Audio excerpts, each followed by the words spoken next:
Thank you for listening to Depictions Media Radio.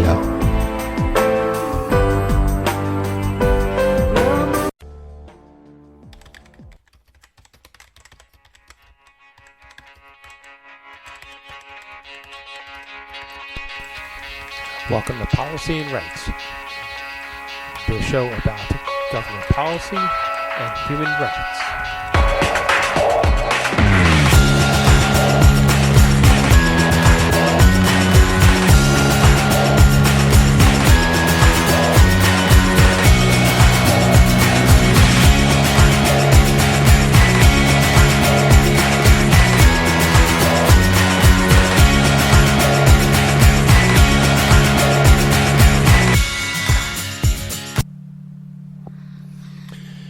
Okay, and welcome back to Policy and Rights here on Depictions Media Radio. I'm your host, Michael Clogs. We're going to hear as a Israeli representative speaks from the United Nations media stakeout floor as he talks about how the UN Security Council resolutions have failed in the Middle East and how the Hezbollah, without any regard to human life or to civilian targets, sent rockets into Israel and killed several children, and the United Nations has yet to do anything to them in regards of consequences. He is also going to go on about how Israel at times is defenseless and how many people were displaced because of rocket attacks from the Hezbollah, and claiming that they, of course, are a terrorist organization. And with that, we're also going to hear some reports from Gaza as UNRWA representatives have a time in the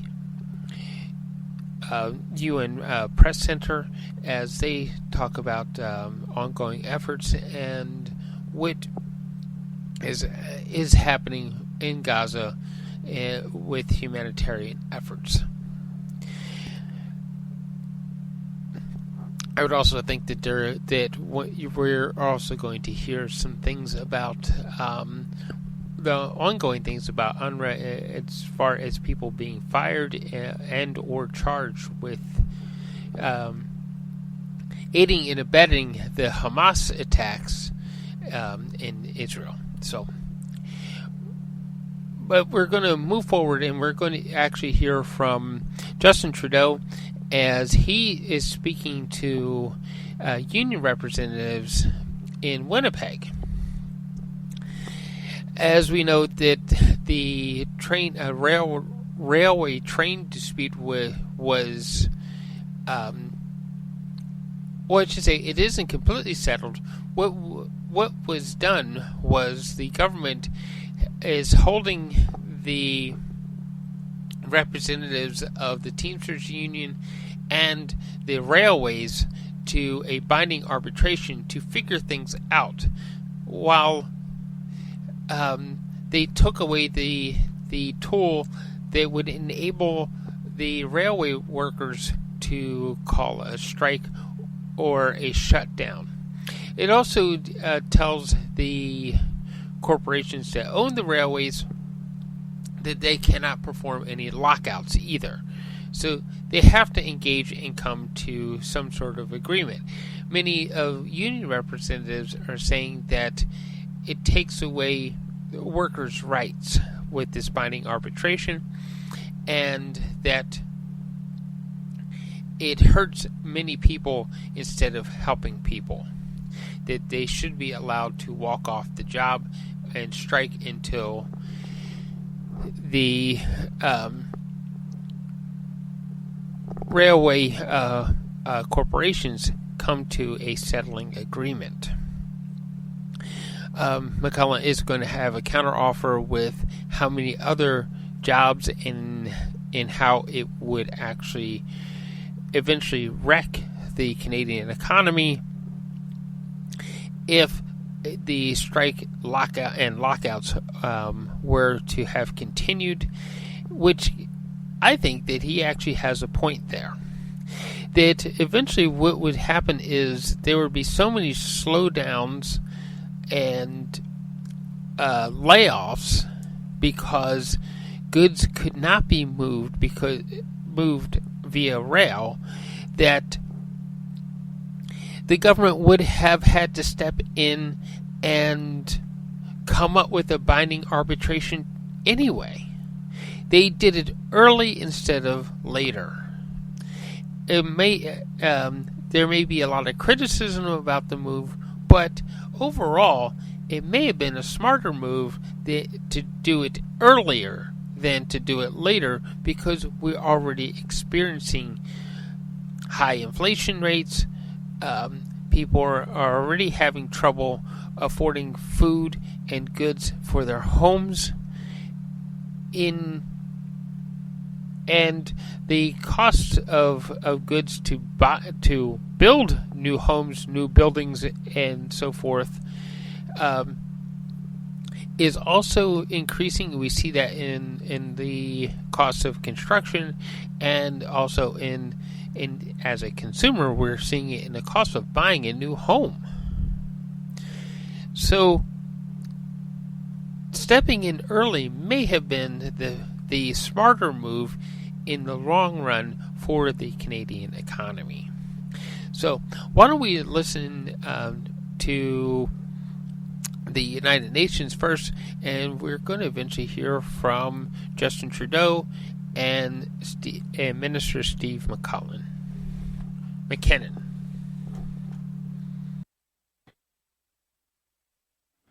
Bonsoir tout le monde. Je suis content d'être à Halifax.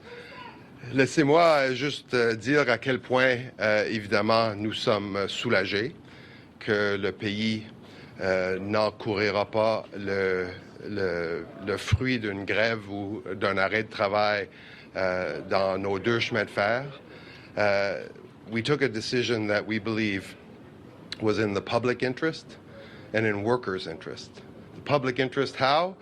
When you think of chlorine supplies for municipalities, propane going to hospitals, commuters in our three largest cities who rely on the services that railway workers provide. In the national interest, when you think of $1 billion a day of economic losses and virtually every sector of the economy affected.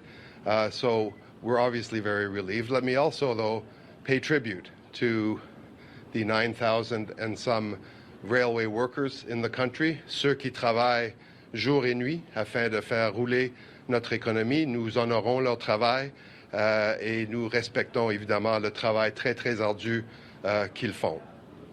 We are, of course, looking forward to a great cabinet retreat here where we will be talking a lot about Canada's economic recovery.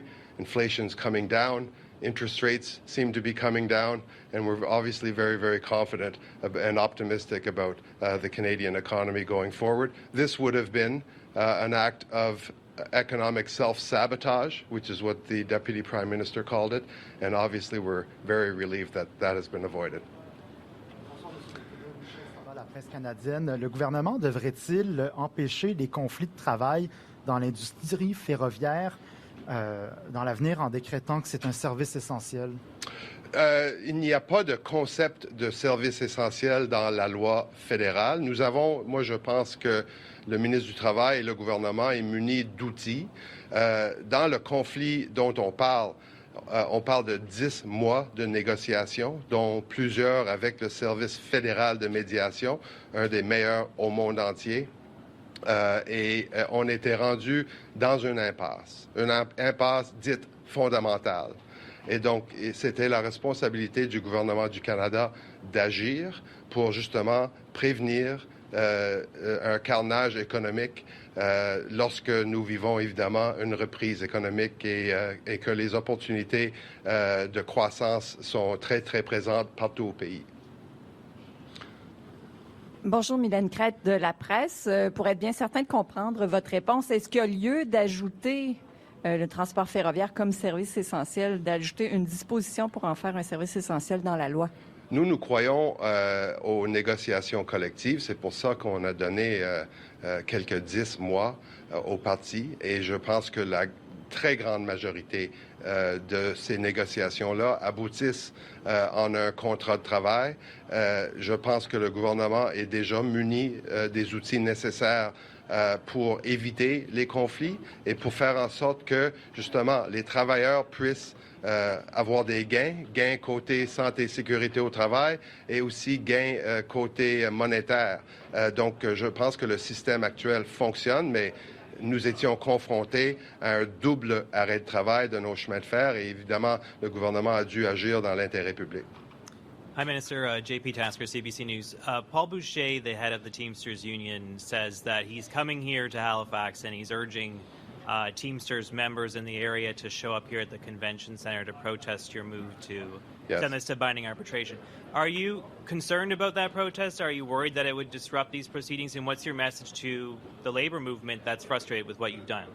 Well, I met Mr. Boucher, of course, in the days preceding this deadline date last week. I also met him outside the hotel today. Of course, we understand that until there's a contract signed, that the Teamsters will be fighting for what they believe they deserve.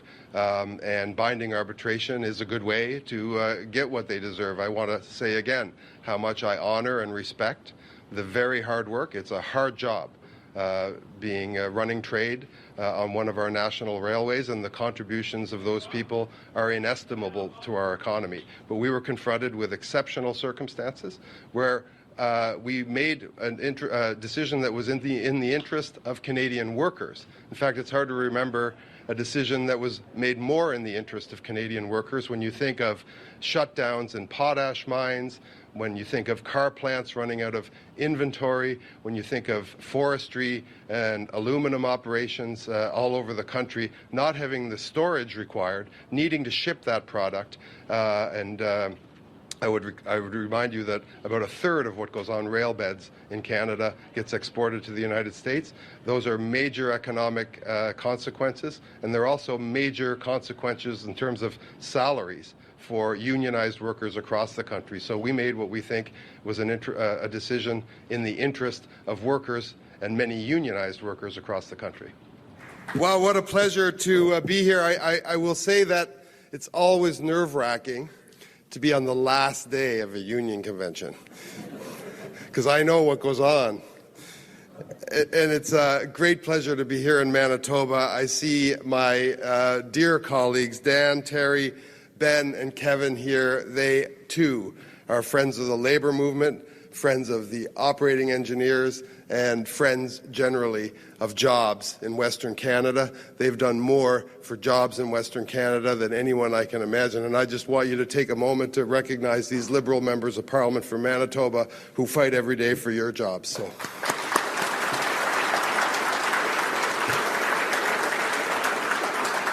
There are few better places in this country to hold a union conference than a town steeped in labour history like Winnipeg. And I have to admit to you, since I become the Labour Minister, like the beginning of July, I was the House Leader, and they said, oh, you know what, not much going on in the summer. And then the Prime Minister called and said, well, I'd like you to be the Minister of Labour. I said, oh, well, that sounds like a fun job. Guess what? A lot of whirlwind. And since in over a month, we've obviously tackled a lot of big files. And this is not how I imagined my first speech following what occurred a couple days ago in the railway disputes. What happened in those disputes was not the outcome any of us hoped for, and certainly not the outcome that our federal mediators, who are the best in the business, had worked so hard for. And now, I may not have been in this role very long, but my belief in collective bargaining is as firm as that of my predecessors and that of the man I am here to introduce to you today. Negotiated agreements are always the best way forward. Absolutely.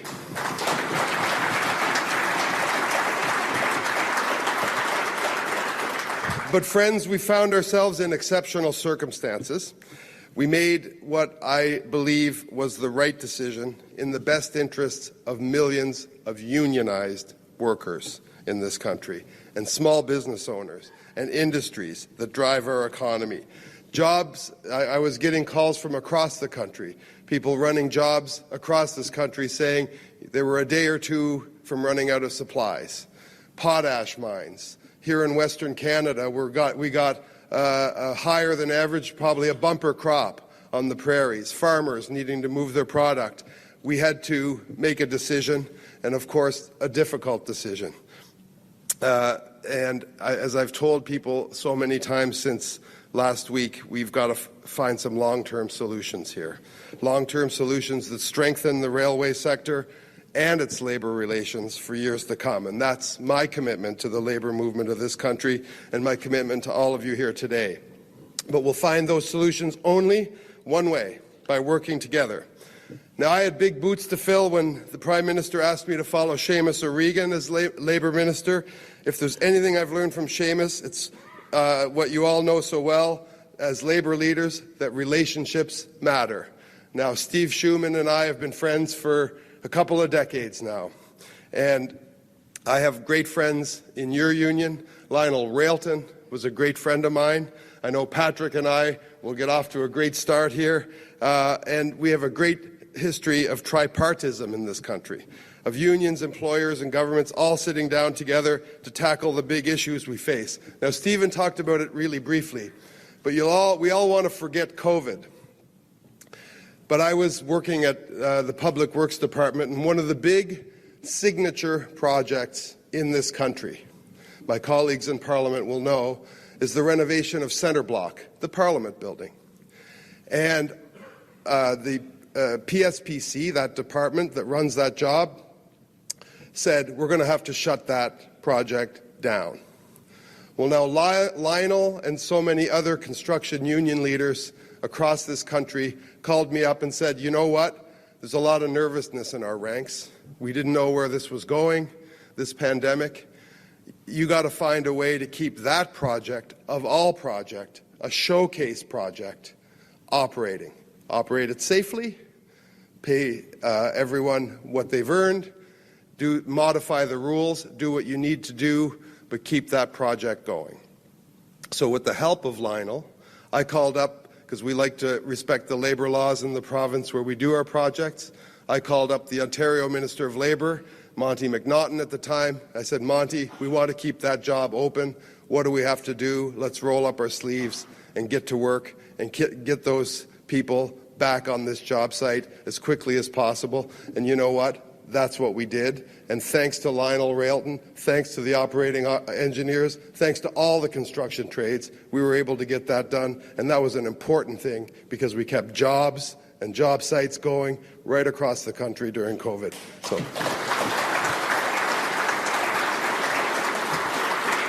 But you can only get that kind of thing done if you can trust the men and women sitting down at that table with you, if you can respect them. And that's a pretty fundamental thing, respect. Respect is a two-way street. And to be perfectly honest with you, Pierre Poilievre, the leader of the Conservative Party, well, I'm not too sure that he respects you. Sure, he stood in front of rooms like this before when telling people what they want to hear. He's quite happy to stand behind podiums like this. I was at the IBEW in St. John's a couple of weeks ago. He stood, indeed, behind a podium like this. Well, I stood in a chair like that and sat and took questions from the brothers and the sisters in the IBEW and related to them and heard what was on their mind. He was gone at a town long gone before I had begun doing that. The space between this podium and all of you, it might seem just like a few feet to you and me, but it might as well be a couple 100 miles for Pierre.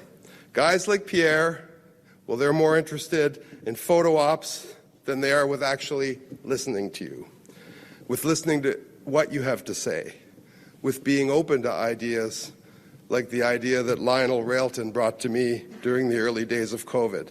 Guys like Pierre, they want to do every photo op so they can distract from their track record. You all know who Pierre is, and you know who his conservative buddies are.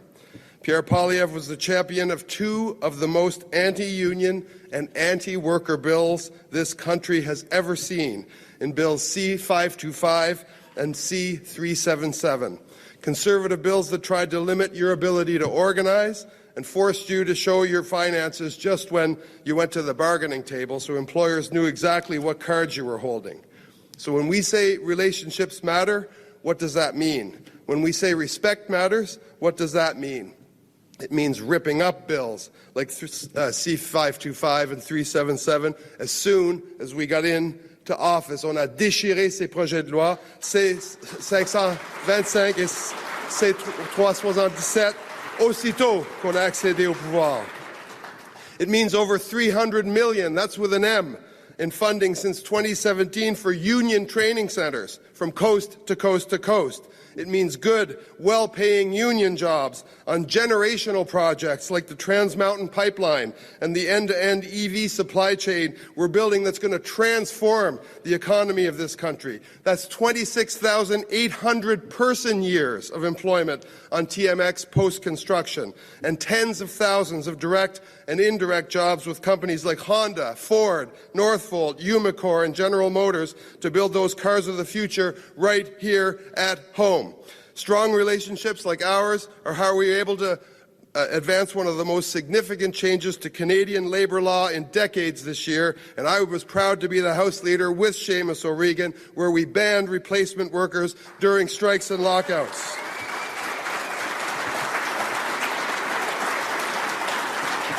My friends, we are not doing our job unless we're looking after your job. Absolutely. Because replacement workers prolong disputes and tip the scales at the bargaining table, and they can poison workplaces for generations.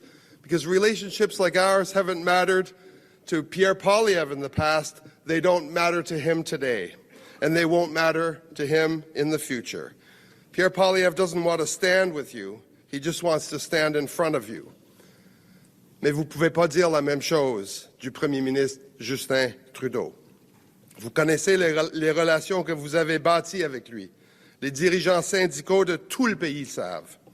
Des relations fondées sur la confiance, la responsabilité, le respect. C'est le genre de choses que vous avez non seulement appris à connaître, mais que vous attendez de notre gouvernement. C'est le genre de relations que j'espère construire avec vous dans les mois à venir en tant que ministre du Travail. You know Justin Trudeau. He has stood with you. We have done all of the things that I just mentioned. He's shown you the goods. He's been with you alongside all of these disputes. He's the guy that signed off on keeping that Parliament Hill job going way back when. And you know what else? He's a passionate optimist about the future of this country. The kind of future we can only build by putting our shoulders, when we're alongside you, to the wheel and working together. Ladies and gentlemen, I want you to welcome my boss, the shop steward, the Prime Minister of Canada, the Right Honourable Justin Trudeau.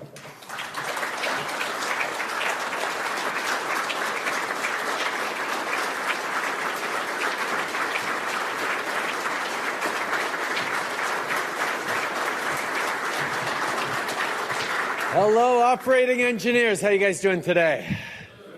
Good. Well, I know it's been a few days of really good work, and I'm the thing that prevents you from getting home to see your families out across the country. So I'm really appreciative of the opportunity to be here to share some reflections with you all. Je veux d'abord évidemment remercier le ministre MacKinnon, Steve, pour cette belle introduction, et surtout merci d'avoir entrepris avec brio un énorme défi, pas juste pour ta job, mais pour le pays, dès ton arrivée en travail en tant que ministre du Travail. Un grand merci aussi à Brian Cochrane et Patrick Campbell pour l'invitation à prendre la parole ici aujourd'hui avec vous. And it's also great to be here with my fellow parliamentarians, my Manitoba colleagues, Ben Carr, Dan Vandal, Kevin Lamoureux, and Terry Duguid, part of a great team we have here in Manitoba, working with a progressive government in Manitoba to make things happen for people across this province and indeed set the path across the country. But before I begin, I do want to discuss our government's actions to resolve the rail dispute. Our government fundamentally believes, and you all know this, that the best deals are always found at the table. That's why former Minister Seamus O'Regan and Minister Steve MacKinnon pushed all the parties for months to negotiate, to reach a deal that keeps goods moving on our rails and addresses the serious safety concerns raised by Teamsters Canada. Unfortunately, CN and CPKC took the deeply unhelpful decision last Thursday to lock out employees after talks reached an impasse. That came with a cost of over $1 billion of shipments per day, while, as you all know, putting at risk thousands of jobs across the country, including union jobs. And it raised serious public safety concerns, with everything from propane for remote hospitals to chlorine for safe drinking water being transported on our rails. As a result, we reluctantly took the decision to request binding arbitration to resolve this dispute. To be clear, this is not the outcome we wanted to see. If it wasn't obvious to every Canadian already, Canadian rail workers do a vital job, and they deserve to work in safety and in dignity. And as Steve just said, we will be looking at every possible immediate and long-term solution to address the worker safety issues raised by the Teamsters Union and ultimately to make our rail system work better. And during our Q&A after, I'll be happy to discuss this and take any of your questions to address further questions you may have, because it's a big thing, an important thing, and you know, for all the years we've worked together, that having a strong, open relationship that engages, frankly, with unions is core to this government's success and to Canada's success. See, since we first formed a Liberal government back in 2015, we've always made one thing clear. Strengthening the middle class would always be our guiding principle, our North Star, the central objective to everything we would do. On a gardé le cap en se basant sur ce principe et on a réalisé de grands projets et de grands progrès. Mais on n'aurait pas pu l'accomplir sans vous, le mouvement syndical canadien. As you all well know, a strong middle class doesn't happen by accident. The 8-hour workday, weekends off, safe and healthy workplaces, protections against arbitrary dismissal, good-paying, fulfilling, community-building work, none of these workplace protections and rights were given. None of them were automatic, and none of them were inevitable. They were hard-fought and won, and they were won by unions. But that's not all. Unions have also been at the forefront in shaping the programs and services that make Canada, Canada. From universal health care to old age security to parental benefits, unions have proven that they don't just build the roads, bridges, transit that Canadians need and rely on every single day. And yes, pipelines like TMX, which operating engineers like all of you built. Thank you, by the way, again and again. Unions have proven that they build the middle class. And you've stood by us every step of the way to build a middle class that's even stronger. Now, from even before when we formed government, you've pointed out there is lots of work to be done. So we responded. In fact, 9 years ago yesterday, during the 2015 campaign at your local 793 in Oakville, actually, Mike Gallagher, are you here? There you are. You remember that day, Mike? It was the end of August, 2015 campaign. I'd like you to not remember how I got that crane swinging like nobody's business. But we made an announcement. We made a promise of a historic doubling of federal infrastructure spending to build this country. That was the commitment we made to you and to Canadians that we were going to get building again.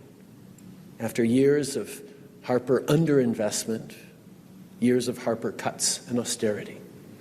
And you know better than most that we've delivered on that promise and a whole lot more. On a instauré l'allocation canadienne pour enfants afin de réduire la pauvreté de la moitié et de mettre plus d'argent dans les poches des familles. On a créé des services de garde à 10 $ par jour qui génèrent déjà des économies jusqu'à 14 000 $ par an pour des familles. On met sur pied un programme national d'alimentation scolaire qui va permettre de mieux nourrir vos enfants et de réduire vos factures d'épicerie. We're pushing ahead on national pharmacare, making insulin free for every Canadian who needs it, and providing free prescription contraceptives because we not only believe in a woman's right to choose, we act on it. As of last week, our Canadian dental care plan has already helped over 500,000 previously uninsured Canadians get the dental services and dental care they deserve. And we've been able to do all this because we've been responsible with taxpayer dollars, delivering the lowest deficit amongst advanced industrialized nations and the lowest net government debt in the G7. These are important victories for Canadians, for the middle class, for working people. And they were made possible by all of you. But union leaders, like all of you here today, also know that these programs can be cut, protections unraveled, and progress undone. Et vous savez qu'il y a toujours eu un parti pour pousser cette austérité, le Parti conservateur du Canada. I don't need to remind you of the Harper years. You know that those were dark days, and you know that we can't afford to go back. Unfortunately, that's what Pierre Poilievre's Conservatives are proposing. And Mr. Poilievre likes to pretend he has the backs of workers, but I know you're not buying it. You know his record, and you know what he stands for. More precisely, what he has stood for and stood against in all his 20 years as an MP. Poilievre and his colleagues passed Bill 377, a law that piled on the red tape to stifle unions and bury them in bureaucracy. Pierre Poilievre a voté pour 525, une loi qui a truqué le jeu à l'avantage des entreprises en obligeant les syndicats à divulguer leurs finances privées. And, taking a page from the American far-right playbook, he's called for right-to-work laws. Laws which may have a nice-sounding name, but you know what they actually do. Starve unions of the resources you need to deliver higher wages and better protections in the workplace. That's what Poilievre thinks of unions. That's what he thinks of you. Mais ça, c'est du passé. Il dit que maintenant, il est aux côtés des travailleurs. Il affirme d'être un homme transformé. OK, regardons les faits. Qu'il s'agisse de soins dentaires, de repas gratuits à l'école, de l'assurance médicaments ou des services de garde, il a voté contre chacun de ces programmes qu'on a mis en place pour aider les travailleurs à mieux s'en sortir. Et si jamais il prend le pouvoir, il va les éliminer. Pierre Poilievre used you for photo ops to pretend he's a friend to working people. But the truth is, he's a phony. He thinks you're all suckers. But above all, he's scared of you. Like every Conservative before him, he's scared of what workers can accomplish when they organize. He's scared because when workers organize, they demand better. They push to make government work for working people. But most importantly, he's scared of you because he thrives on chaos, on despair, on division. And unions represent the opposite of that. You're organized, you're hopeful, and you're united in pursuit of one goal: to deliver real progress. Well, I'll tell you what. Our Liberal government is not afraid of empowering workers. We're not scared by unions. As soon as we took office, we repealed the Conservative Bills 377 and 525. On a renversé l'augmentation conservatrice de l'âge de la retraite de 65 à 67 ans. On a instauré 10 jours de congé de maladie payés pour les travailleurs sous réglementation fédérale. Et quand on a renégocié l'ALENA, on a insisté sur l'adoption de nouvelles mesures visant la protection des travailleurs. We passed the Sustainable Jobs Act so that workers can have a seat at the table as we build a strong green economy right here in Canada, a law that Pierre Poilievre's Conservatives obstructed for months. And we passed historic anti-scab legislation which banned replacement workers because they tilt the playing field and they enable employers to walk away from the bargaining table where the best deals are made.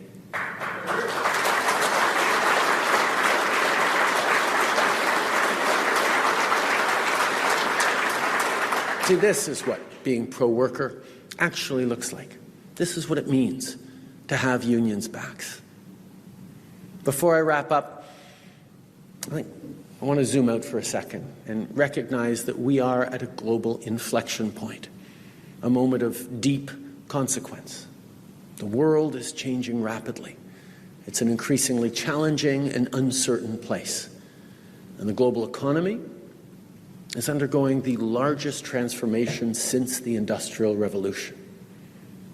But because we believe that confident countries should invest in their workers, their communities, their future, because we're focused on skating where the puck is going, because we're implementing the most ambitious growth and industrial strategy in Canadian history, and most importantly, because we have the best workers in the world, we are poised to be a global economic powerhouse for decades to come. And guess what? That success will be union-made.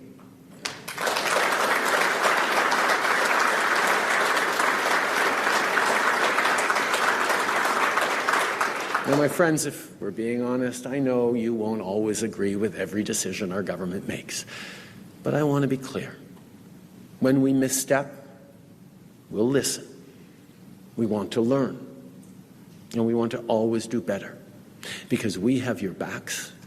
We believe you are essential to Canada's present and future. As I said at the beginning, strengthening the middle class is at the center of everything we do. And that's precisely why I wanted to be here today. Because when unions succeed, the middle class succeeds, and of course, all of Canada succeeds. So thank you, my friends, for everything you do. Thank you for everything you're going to keep doing as we build a better future for everyone together. Merci.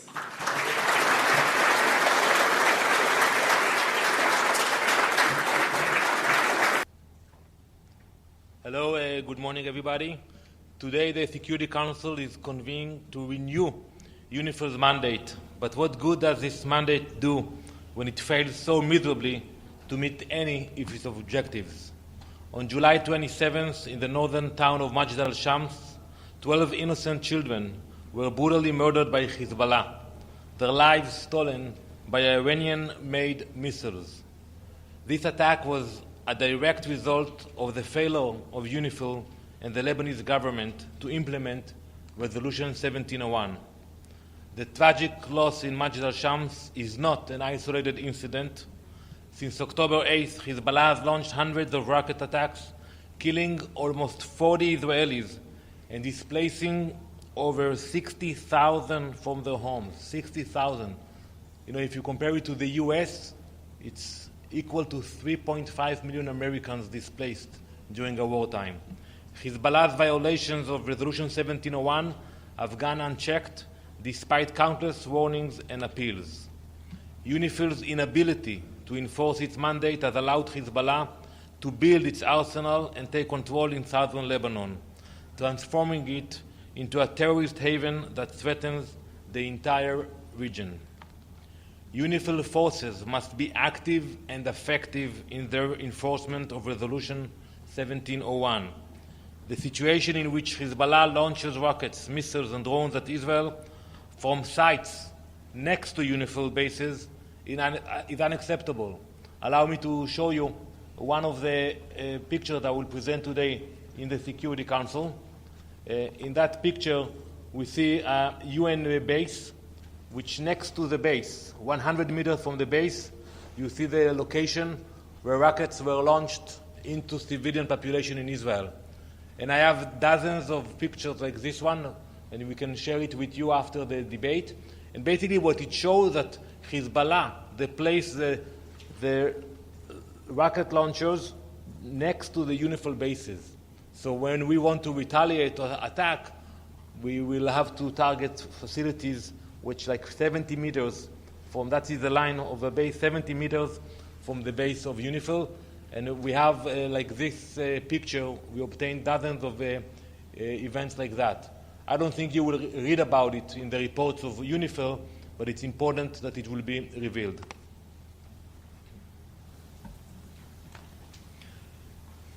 This situation cannot and will not continue. I have a message for the Lebanese people. You and your government have a choice to make. Confront Hezbollah today or watch as your country is dragged into chaos and destruction. The time for action is now. Do not let Hezbollah and Iran dictate your future. If you fail to act, the devastation that follows will be on your hands. Israel does not seek war, but as we demonstrated this week, we will not hesitate to defend our people. We will not tolerate Hezbollah firing rockets at our citizens. The time for the international community to act is now, before this conflict spirals further out of control. We call on this Council to finally enforce Resolution 1701 in full and to recognize Hezbollah as a terrorist organization. Thank you. Gabriel Zahn from Al Jazeera English. Thank you for your words speaking. Israel launched some of the biggest raids in the occupied West Bank in the last decades overnight, since about 20 years ago. Minister Katz has posted on X that he calls for the temporary evacuation of Palestinians from the West Bank. How do you plan to do that, and when does your government plan to do that? So first, let's speak about the facts. The facts are that Iran is trying to infiltrate also Judea and Samaria. You know, we are speaking about multiple fronts, but we have evidence of Iranian trying to smuggle weapons into Judea and Samaria, and we have seen rise in terror attacks in Israel. So we take the measures necessary to prevent terror activities in Israel and in Judea and Samaria, and we will do whatever is necessary. We have seen activities in some of the locations you mentioned, and we will see more. Whenever we will know that there is a threat for Israelis and we can take care of that threat, we will do that. You're planning to evacuate Palestinians from the West Bank, sir? Like the minister said on social media this morning? You know, we proved that we are capable of fighting terrorism in Judea and Samaria, and we will continue to do that. Ambassador Margaret Bashir with Voice of America. This week, both the United Nations and more than 24 aid groups have said that their aid operations have come to practically a halt in Gaza due to the 16th evacuation order that Israel issued in the Strip. Can you give us your reaction to this, and are you taking into consideration this fact in your military planning? Thank you. So, like we spoke last week, that people spreading facts which are not true. And this is an example for that. We discussed polio last week. The reports are not correct. We have a mechanism for coordination between COGAT, which deals with the situation today in Gaza, and with UN organs, you know, WHO, UNICEF, and we continue to work closely with them to monitor the situation, to collaborate, and we will continue to do that. So I don't accept those reports. Yes, it's not easy for the UN organs and other NGOs to operate in Gaza today. That's true, and we all know who is to be blamed for that. Hamas started this war, and we have to finish what they started on October 7th. But we are working with the NGOs. We have the mechanism, and only last night they had a meeting to speak about the problems and about the issues we can work together on. So you mentioned the polio campaign that's going to launch on Saturday.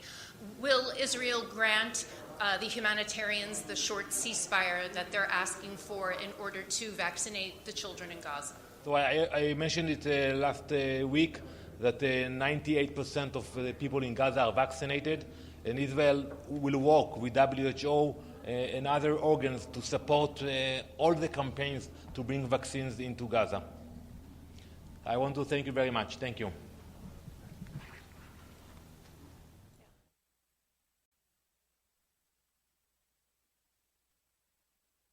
Please have our guests on the screen, if possible. That's perfect. Thank you so much. We are very pleased to be joined today by two spokespeople from UNRWA in Gaza, Louise Waterridge, Senior Communications Officer, and Sam Rose, Senior Deputy Field Director, who will brief you virtually from Deir al-Bala in central Gaza. Ms. Waterridge and Mr. Rose, welcome. Mr. Waterridge, the floor is yours, please. Thank you. Yes, so we are in the middle area of the Gaza Strip, and to describe the situation here, it's just catastrophic. The last couple of weeks, we have had relentless forced displacement orders in the middle area, in the southern area, and also in northern Gaza Strip. And what we're seeing here is hundreds of thousands of people forced to move on a daily basis. It's really changed over the last few weeks, the last couple of months. What we're seeing now is families, mothers, children dragging their belongings. Most people are moving by foot. There's very limited access to any kind of vehicles for this kind of displacement now. And people just don't know where to go. If you see the humanitarian area, if you see the Khan Yunis, Mawasi area, you can barely even see the sand of the floor anymore. It is just packed, shelter to shelter. People are using the sand and building walls with the sand to stop the seawater coming into their makeshift shelters. So that's the kind of dire conditions that we are experiencing here. There are scorpions, there are mosquitoes, rats, mice, snakes among the population who are living in these conditions. We're seeing an increase in spread of disease. As most are aware, we've now had the first confirmed case of polio in the Gaza Strip since the last 25 years. And this really just speaks to how dire the conditions here are in terms of, lack of access to clean drinking water, the trash that is piling up everywhere among the population, among the conditions where they are living, sewage water, which is absolutely filthy. Again, people living among this, and desperation. When you speak to people here, when we speak to our colleagues, there is very limited hope now. People are really, really, as always, hoping for a ceasefire. They express to us that is their only hope now. It feels that you are never very far away from the front line. Really, the space that people have been confined to is so minimal. There are tanks in areas that used to be designated as safe areas. And this is just another testament to there being nowhere safe in the Gaza Strip. People have nowhere to go. There is nowhere to find safety. It's very limited access to humanitarian resources. Because the humanitarian operations are also being displaced within these evacuation orders. And the humanitarian response here is being completely strangled and limited to our ability of what we can do. I will pass to my colleague Sam Rose to continue the briefing. Thanks, Louise, and thanks for the opportunity to talk to you. And I mean, look, as Louise said, it's a particularly fragile moment. We've seen a slew of evacuation orders over the first weeks of August, a couple of 100,000 people on the move yet again. And just like them, we are being squeezed into ever smaller areas of Gaza. The humanitarian zone declared by Israel has shrunk. It's now about 11% of the entire Gaza Strip. And this isn't 11% of land that is fit for habitation, fit for services, fit for life. really. These are sand dunes. These are crowded areas where, as Louise said, people are living cheek by jowl, doing whatever they can to get by. The streets are packed as people receive evacuation orders. They're on the move. They don't know what to do. Do they stay? Do they wait? Or do they go? Do they go now? They're faced with impossible choices, and essentially what's happening is more families are being split as some stay put, and others try and find whatever it is that they can find to put up their meager belongings. And this is the environment we're in: lack of access to aid, lack of access to services, to water, to healthcare. And it's precisely in these circumstances that polio has recently re-emerged in Gaza with a small number of cases that could spread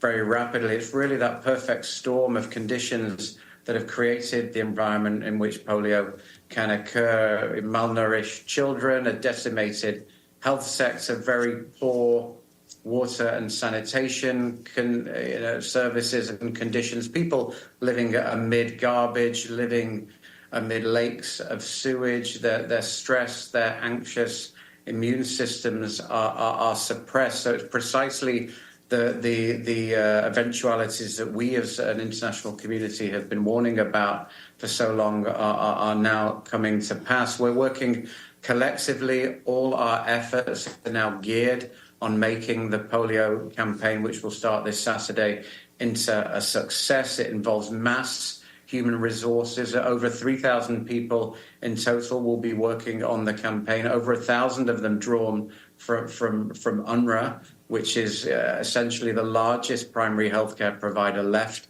in the Gaza Strip. The vaccines have come in. We're calling for calm. We're calling for humanitarian pauses that will allow the vaccination programs to pass and be implemented successfully. We continue to hope for the best, and we have to, because without that, everything is gone. But look, the past 10 months have just told us that the only thing we can say with any certainty is that tomorrow will be worse than today. That's the nature of the environment. It's the nature of the situation that unfortunately we are dealing with here. And the people of Gaza, the 2.1 million civilians, are continuing to live through on a daily basis. That's all I think I wanted to say. We'll hand back to you, and we're very happy to take questions for as long as you have. Thank you very much. Michelle, please go ahead. Hi, both. Michelle Nichols from Reuters. Thanks so much for doing this briefing for us. We really appreciate it. We've just heard from a senior UN official who said that given the evacuation order that was made yesterday in the area where the UN Central Command for all aid operations has been made, that as of today, basically all UN humanitarian operations have ground to a halt because conditions just don't allow for them to take place. What can you tell us about that, and how might this affect the upcoming polio vaccination?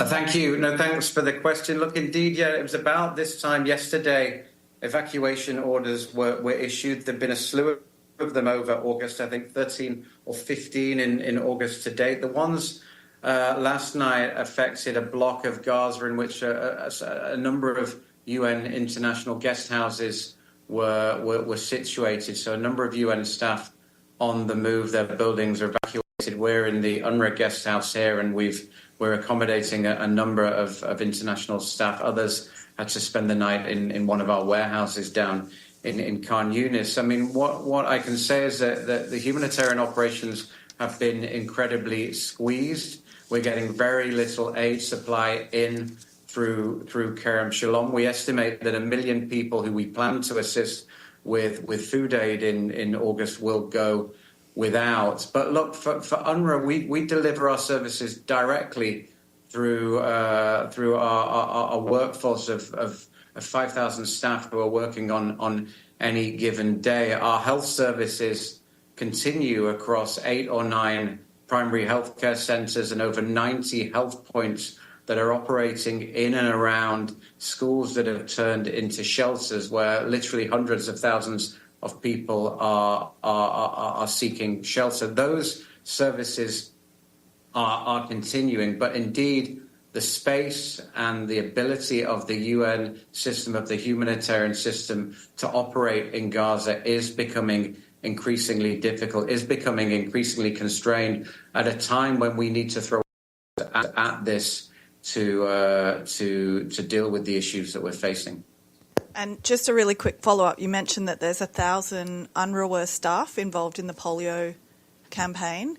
Are they still working for UNRWA, or have they been seconded to a different agency? Because if I recall correctly, the Israeli ambassador said last week that UNRWA wasn't involved.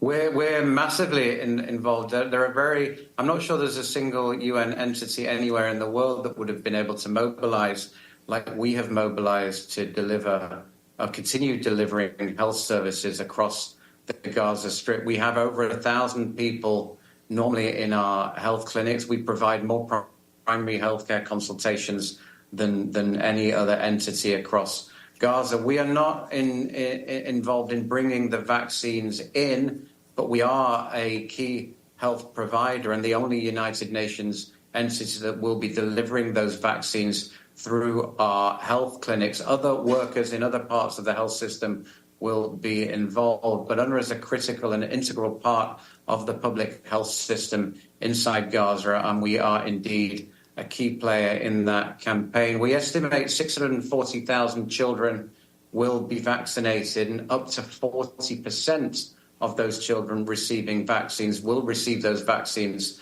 from UNRWA. But it's very much a whole of UN system effort involving different entities with different roles and different responsibilities. Thank you very much. Sherwin, please. Hi, Sam and Louise. This is Sherwin Bryce, South African Broadcasting. I guess we're just struggling to understand how you're going to reach the 640,000 you're talking about.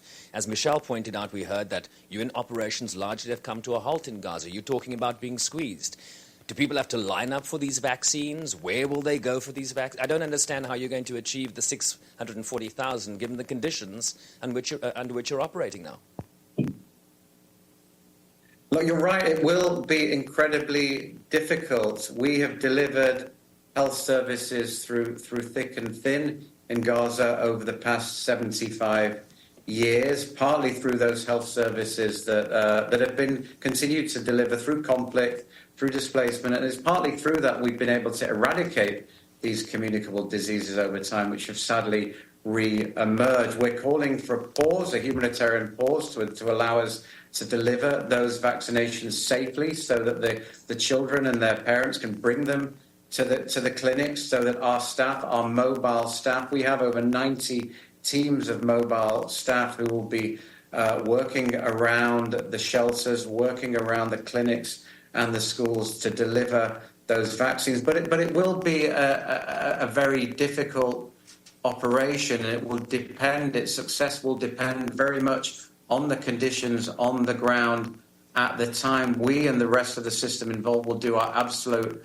utmost to deliver the campaign, because without it, we know that the conditions will just be worse, sadly. But yeah, it's not guaranteed that it will be a success. We estimate around 95% of children need to receive the vaccines for the campaign to be a success. And look, I think the other thing I'd just add very quickly is that for those who do contract polio and who do get sick, the prospects for them as well are incredibly bad. If it's the sewage and it's the water conditions that have led to them contracting polio, they need treatment in healthcare facilities, in hospitals and clinics, many of which are only partially operating and have been for several months due to the conflict. And if I may add to that, everything seen here has been unprecedented so far. Everything the United Nations has achieved in the Gaza Strip has been unprecedented. The conditions are unprecedented. Every day is a new challenge. Yes, this polio vaccination campaign is a challenge, a very, very big challenge for every partner involved, for the United Nations, for the families, for the children who are all living this fear and this displacement. It's a challenge for everyone, but I've seen, water wells here completely destroyed and then rebuilt by UNRWA staff in a matter of weeks. How did they rebuild it? There are no parts in it. They're sourcing parts from broken down cars and fixing, things that you would say the unfixable, and now providing water to 100,000 people again because of it. Everything here is a challenge. Everything here is a struggle. This is the next in line, but the staff are dedicated and people will continue finding a way. It amazes me every day. They continue to come to work. Most of our colleagues are displaced. They are part of this population. They are struggling. What do they do with their families? The bombing and the strikes is relentless. Every night, every day. There is no safety. Everybody knows there's no safety. And yet, they know it's for the best thing for the children, the best thing for their community. So they still come out and they want to be a part of this and to achieve this for themselves, for the community. Thank you. Edie, please. Thank you very much, Edith Lederer from the Associated Press, and thanks for doing this on behalf of the United Nations Correspondents Association. I just wanted to clarify a few things. Today is, you said UNRWA health facilities are operating. Are any Palestinians anywhere in Gaza getting food today? And are your other operations going on as well?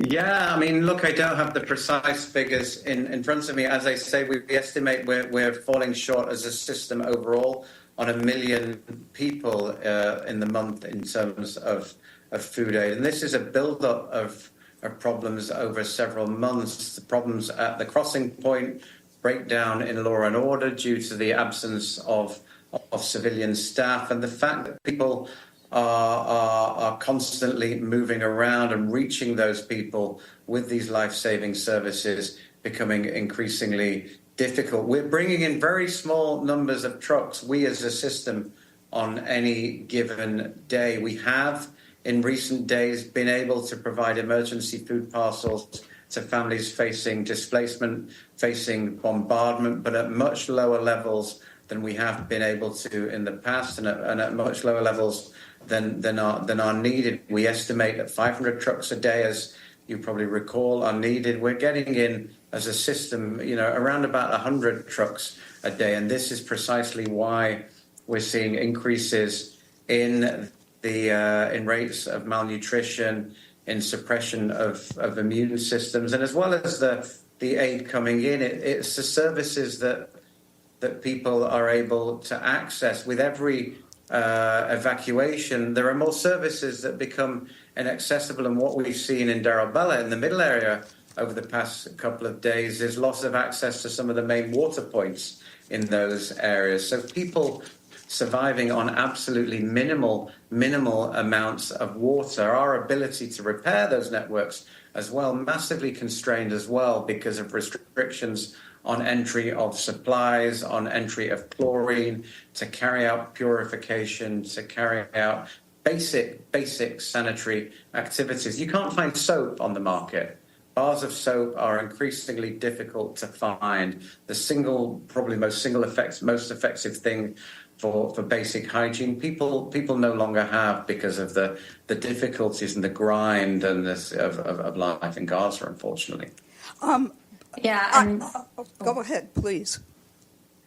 Just to add a recent UNICEF assessment, so this was in July, that 6% of children in the south and 1% of children in the north are getting the dietary requirements needed. So what that means is, meat, fish, fruit, vegetables, children are lacking this. And this is what their UNICEF assessment has found. So even when food is getting to people, there's been 10 months of a very severe lack of nutrition and clean water, as Sam said. Thank you. I was asking because I'm trying to reconcile what the senior UN official said, that the UN is unable to operate today, and you're saying that, yes, your health facilities are still operating, and perhaps some food is getting to certainly very few people, but some people. And I wonder if you could address that, and then I have one last follow-up. Yeah, absolutely. I mean, our services are continuing to the extent that they're able to continue, and UNRWA operates differently from other UN agencies in the sense that we deliver our services directly, predominantly through national Palestinian staff, which is quite different to the operating model for the rest of the UN system. Today has been more difficult. The past 24 hours have been incredibly difficult, particularly for some of our international colleagues. But for our national staff, many of whom I've been speaking to today, the clinics are open, where they are able to open. Our offices are open. Some services are continuing. I can only really speak on behalf of UNRWA, but I would estimate that 15,000 people today have received health services provided by UNRWA staff across the Gaza Strip. Great. And in Deir al-Balah, we were told that the UN operations headquarters was ordered to evacuate. I know you were talking about these 5 guest houses, so do you know about the operations center? Are they looking for a new place? Have they found a new place? I assume you would be in contact with them.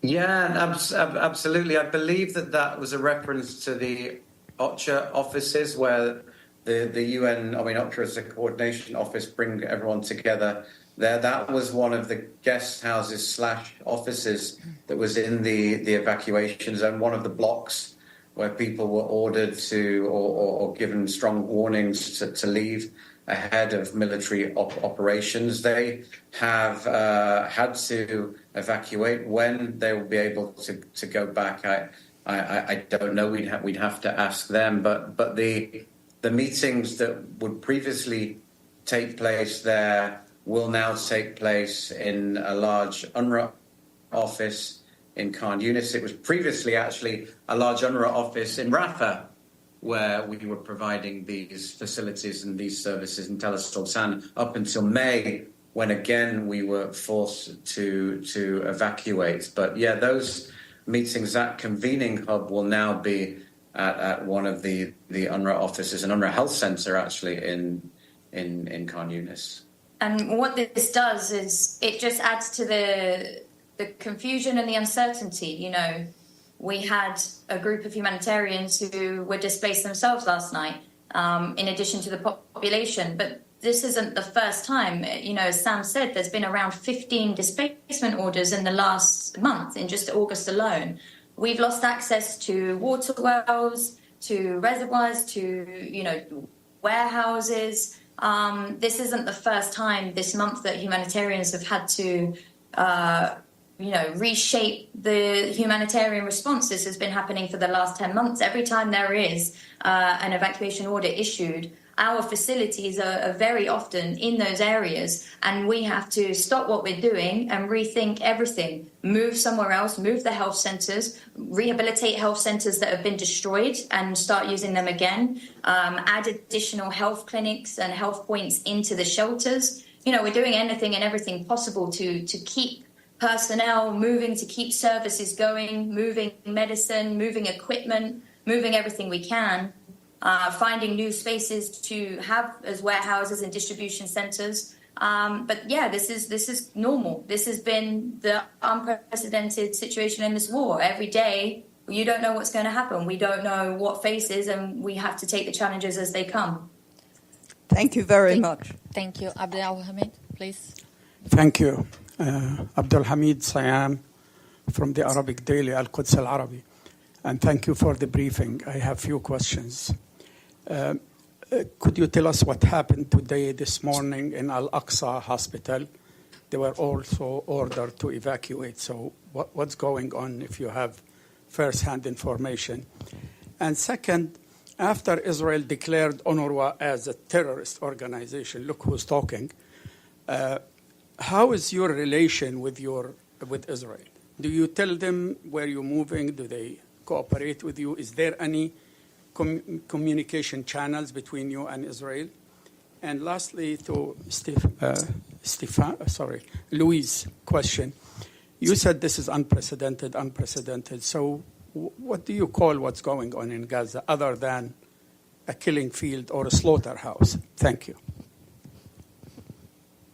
So on the Al-Aqsa Hospital, we don't have first-hand knowledge of this. It's actually very difficult even for us to move because the military operations in the areas in Deir al-Balah, in Khan Yunis are so intense, and they have been for the last weeks, really. There's tanks on the ground, there's strikes, there's bombing from land, sea and air. So our movement is extremely limited because of this immediate danger and the threat. We've seen this before. We've seen health facilities that have been in close proximity to evacuation orders, if not in them. And a lot of the time, the health, they have to do what they can. So maybe they move patients before the entire population decides to flee that area. They try to transfer patients. They try to move medicine, similar to what I was just saying about just reinventing the humanitarian response as this war continues. In terms of our coordination with Israel, we are in coordination with Israel on a daily basis. The United Nations, we coordinate all of our movements. We coordinate, the humanitarian supplies coming into the Gaza Strip. And we continue to coordinate and share our coordinates with them. We have these facilities they're deconflicted facilities. We share the coordinates on a daily basis so that Israel and all parties know where we are operating from. This is supposed to, provide some kind of safety to our staff, to our personnel, to our operations. But as we've seen in this war, it's been incredibly difficult. If I was to describe the situation here, I mean, really, after 10 months, there's just no words. I don't have the words to describe what we see on a daily basis. There's no humanity left here. It's very degrading for the population, but really, when you talk to people, they tell you now that they are really waiting for death, that they have no hope. And it's very hard to hear this from people, that they have no hope to move anymore. They don't know where to go. And that the only peace they are finding is to spend time with their family, to stay sleeping at night with their family, so that if they're killed, if they die together. That is the reality here. And it's absolutely beyond devastating. Sam, I don't know if you wanted to add. Yeah, no, look, Louise, I think you put it well. I mean, we know, sadly, that war is always dehumanizing, but the dehumanization that we're seeing here is on such a scale that it is, as we've said, it's hard to comprehend precisely what the population are going through on a daily basis. The degradation, the humiliation, the fear, the violence that impacts on every aspect of their lives and their being. I mean, this week, families should be preparing for their children to go back to school. It's the start of the school year. There's 625,000 people in Gaza. We can hear them outside the window right now because life in odd ways continues. I don't know if you can hear it, but there are children playing. There are children doing their best to kind of comprehend what's going on. And many of them are so young that they're ignorant to the realities of what's happening, but they'll see it in their parents' faces, in their grandparents' faces, in the death, in the misery that will impact them now and impact them and impacts us long into the future as UNRWA continues to provide its services and help the population rebuild. There's going to be so many difficult things that we as a community will have to come to terms with that is also quite hard to get your head around as we deal every day with tragedy, with displacement, and with horrors, with massacres as if they're normal because they've become such a normal part of people's lives, but it's precisely anything but normal what people are going through here. Thank you, Daisy. Yes, Xu Dezhi with China Central Television. First, two quick questions. Do you mind to share where you are in the more specific location? Is that under evacuation or you're in a safe place? And you mentioned that many people, they are very frustrated at the evacuation orders. What about the staffers, your UNRWA staffers? What are their sentiment? Are they share the frustration with other people? Yeah, look, I can answer. We're in Zawaida, in a part of Gaza called Zawaida, which is in the middle of the Gaza Strip. We have Nusayrat above us, Deir al-Balah below us, and the sea to the west. So we're in the middle area of Gaza, one of the few areas of this part of the Gaza Strip that hasn't been subject to evacuation orders over the past several months. I think part of the 11% of Gaza that hasn't been subject to those evacuation orders. That's where we are.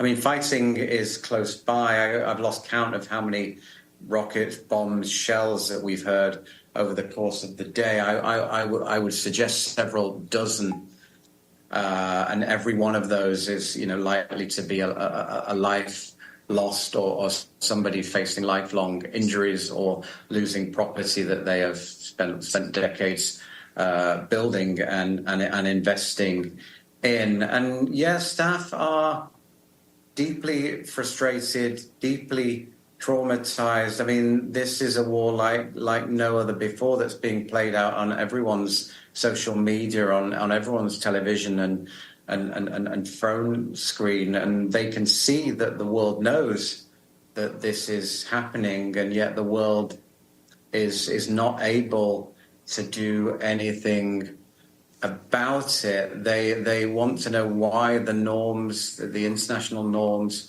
that govern the work that they do as employees of a United Nations organization do not apply to them as human beings. These are the questions that they ask, questions for themselves, questions for their children, and it becomes increasingly difficult for us to answer those questions. What more to say? Just a follow-up. You just mentioned that the space and ability for UNRWA to operate has become more and more constrained. I'm just wondering, do you still have plan for future operations at this point? And we ask this question many times, that there might be a time if this conflict continues, the evacuation orders continues, there might be a time that UN is not able to operate in Gaza. How far do you think we are here today from that point?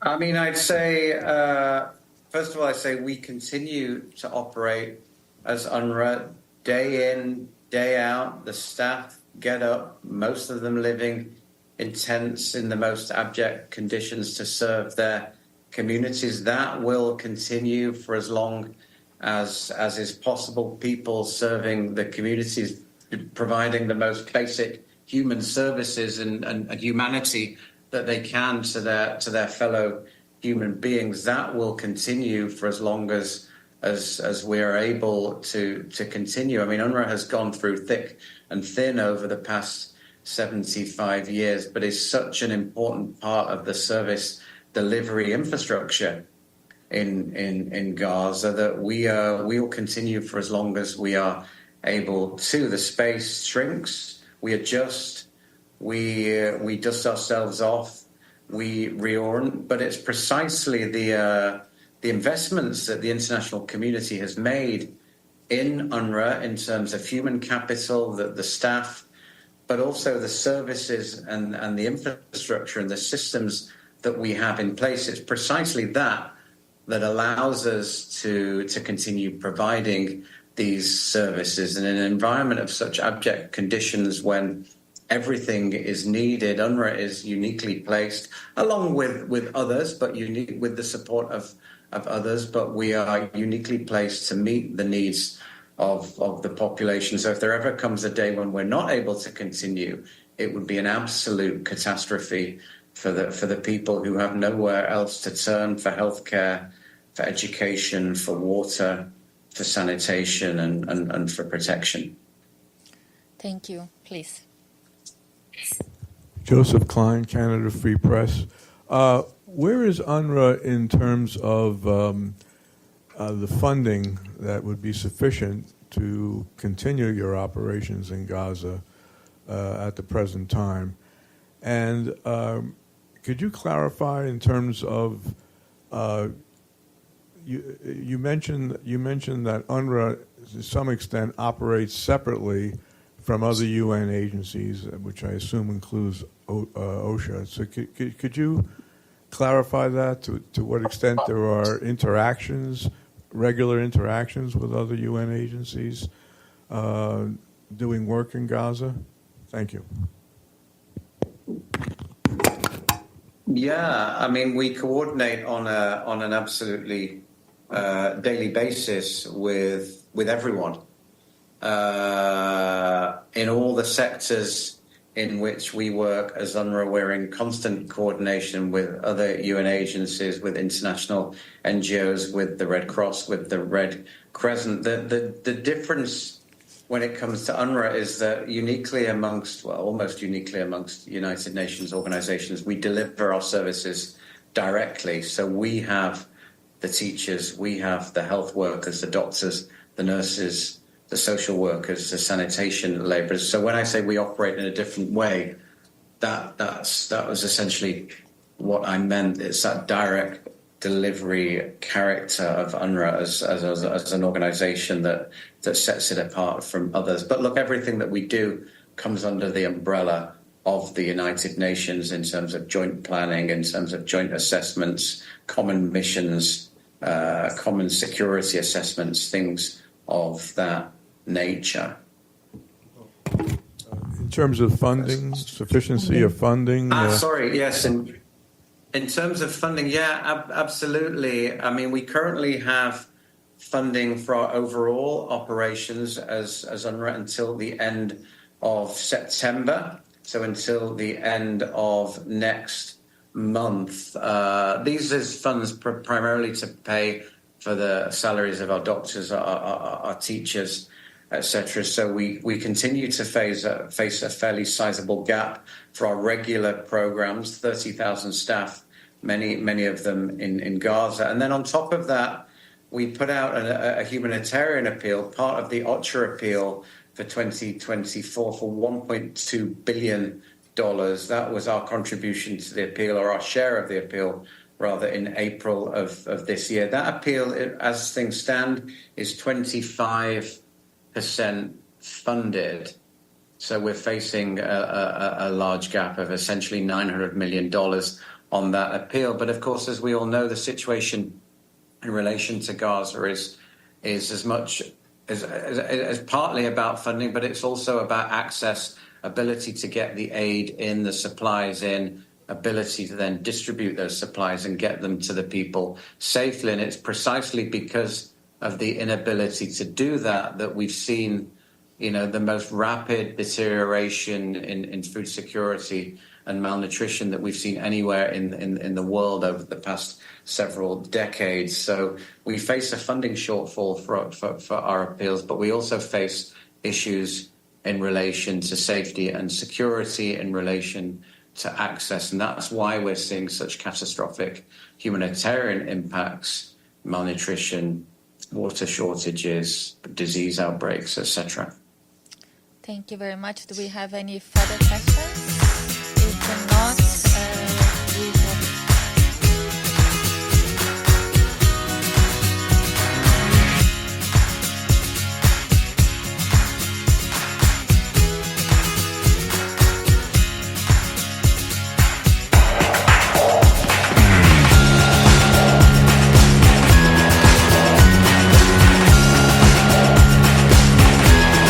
The show has been produced by Depictions Media.